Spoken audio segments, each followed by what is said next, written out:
আসসালামু আলাইকুম। সবাই কেমন আছেন? আশা করি সবাই ভালো আছেন। আলহামদুলিল্লাহ আমিও ভালো আছি আপনাদের দোয়ায়। নতুন আরও একটি ভিডিওতে সবাইকে স্বাগতম জানাই। আর সবাইকে রমজানুল মোবারক। আর আজকে তো সবাই তারাবি পড়বে। আমি আসলে গতকালকের ভিডিওতে সবাইকে রমজানুল মোবারক বলে দিয়েছিলাম। আমি ভাবছিলাম যে 18 তারিখে রমজান হবে, ওই ভাবনা দিয়েছিলাম, কিন্তু ক্যালেন্ডার দেখিনি। তো ছেলেকে যখন জিজ্ঞেস করছি নামাজে যাব না, তখন বলছে আম্মু আজকে তো রোজা না, তারাবি না, কালকে থেকে তারাবি। তো ওর থেকে শিওর হয়ে পরে আবার ওটার ক্যাপশনটা ক্লিয়ার করে দিয়েছিলাম, কিন্তু ভিডিওর রেকর্ড আর ক্লিয়ার করা হয় না। আর গতকালকের ভিডিও দেখে কয়েকজনে কী মন্তব্য করছে ওগুলো সবই আমার কানে আসছে। তো একটা কথা বলি, যার যেরকম মেন্টালিটি সে ওইভাবেই চিন্তা করবে, ঠিক আছে? যে যেই অবস্থানে আছে সে সেই অবস্থান থেকে চিন্তা করবে, আরেকজনের অবস্থান থেকে কখনোই সে বুঝতে পারবে না।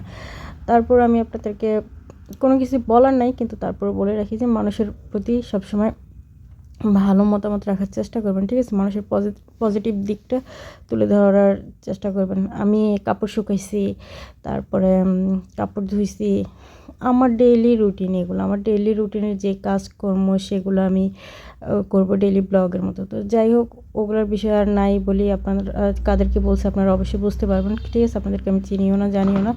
মানুষের বিষয়ে ভালো মন্তব্য করতে শিখুন, জীবনে অনেক কিছু পাবেন, ঠিক আছে? তো যাই হোক, আমি বাসায় কিন্তু ফিরে আসছি। আর আমি বাসা থেকে বের হওয়ার সময় আমি ফ্রিজ বন্ধ করে গেছিলাম, কারণ হচ্ছে যে মাংসের পোটলা এটা উঠতেছিল না।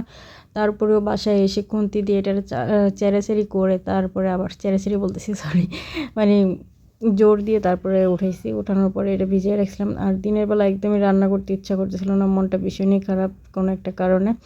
তো ওই জন্য রান্নাবান্না বা ছেলের জন্য যে একটু প্রিপারেশান নেব, মানে সুন্দর করে ঘরটা সাজাবো, বেলুন টেলুন আনবো, বাতিটাতি আনবো, ওগুলো কিছুই করতে ইচ্ছা করতেছিল না। আসলে মন ভালো না থাকলে কোনো কিছুই ভালো লাগে না।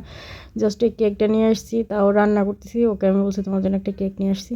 বলে যে দেখি, তা আমি বলছি কেটে ফেলো, তোমার তো আর কাউকে ইনভাইট করবো না, আর কেউ তো বাসায় আসবে না, আর তুমি একা একাই এটা কেটে ফেলো, আর বাতিটাতি কোনো কিছু লাগবে না, সাজানো গোছানো লাগবে না। তারপরে আমার ছেলে মাশাআল্লাহ অনেক লক্ষ্মী, সে কেকটা কেটে ফেলছে, কোনো বায়না করেনি, কোনো কিছু করেনি, জাস্ট কেকটা কেটে ফর্মালিটি পূরণ করছে, আমাকে খাওয়াই দিছে, নিজে খাইছে। তারপরে আবার আমি সাইড থেকে তুলে আবার আমি একটু খাইছি। আজকের প্ল্যানটা ছিল একটু অন্যরকম, কিন্তু প্ল্যান মতো কোনো কাজই হয়নি। আর যাদেরকে মানে সবসময় বলি তাদেরকে বলে নেই, আশেপাশে কাউকেই বলে নেই, কেউ মন খারাপ করিয়েন না, কারণ এমনিতে আমার মন মানসিকতা ভালো নেই, তারপরে শরীরও সুস্থ নেই, ওই জন্য বেশি একটা প্রেশার নিয়ে নেই আর কি। তো আল্লাহ বাঁচায় রাখলে আবার কখনো একসাথে আবার সবাই হবো। আজকে আমি চাইছিলাম একটু বিরিয়ানি রান্না করতে, একটু ভালোভাবে সুন্দরভাবে রান্নাবান্নাটা করতেছিলাম মন পছন্দ মতো, কিন্তু কি আর করার, মন ভালো নেই, কোনো কিছু ভালো লাগতেছে না, মানে মন না মানলে শরীরও চলে না, এরকম অবস্থা। তাই শর্টকাট ওয়েতে ভাবলাম যে পোলাও রান্না করি, আর মাংস যেহেতু কাটা আছে, মাংস দিয়ে আলুও কাটা আছে, মাংস দিয়ে আলুর ঝোল রান্না করে ফেলি, এটাই বেস্ট হবে। আর পোলাও তো একদম ইজি রান্না, সবাই রান্না করতে পারেন।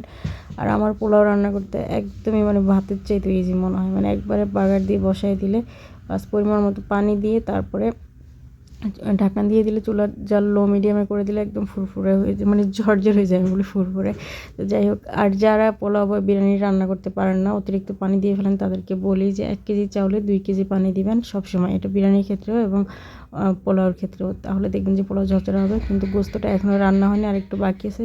আর আমার ভিডিও এখানেই শেষ। আল্লাহ হাফিজ।